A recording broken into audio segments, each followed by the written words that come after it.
The seventh democratic administration has come with its own challenges, including political parties meeting behind closed doors to discuss power sharing in a government of national unity. Now, as many are still coming to terms with how it will function, the reality is the president is still applying his mind before announcing his executive. This leaves the question of how all is functioning without the ministers. The question was posed to Professor of Public Affairs at the Tshwane University of Technology, Professor Masupje, who says, thus far, there is nothing to worry about, but the announcement must come. Currently, the president has the sole political executive powers until he pronounces on his appointments. The Constitution says that the national executive authority of the Republic is vested in the president. However, the president exercises that authority in consultation with the ministers who must make the cabinet. And as we speak now, we don't have ministers. It will therefore mean that the president is hampered in many ways in terms of exercising the national executive authority. In terms of the Constitution, following the dissolution of Parliament, Cabinet continues to function until the election of the next National Assembly, which elects a new president who will then appoint a new cabinet.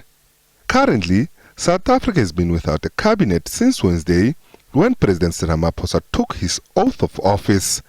Despite having no cabinet, the administration of public services has not ceased in the country as Director Generals continue to work during this transitional period, according to Professor Masiremole. In this transitional period, remember, a default arrangement in terms of making sure that government continues to run is on the Director General, although they are not really part of the political leadership. So we have the president as we speak, we have the Director General. By the way, if you look at the power that the Director General wields in law are so enormous and are so important to an extent that indeed they are key in terms of making sure that the country continues. Professor Masiremole further said that while the current arrangement is not ideal, it is necessary given the moment that South Africa finds itself in. Ministers ought to provide policy direction. Director General ought to translate the political policy direction as provided by the minister into strategic and implementable plans. So there is a difference between what the role that the minister plays and also the role that a Director General plays. Before, the ANC was duty-bound to only consult with its tripartite partners in the form of COSATU and the SACP.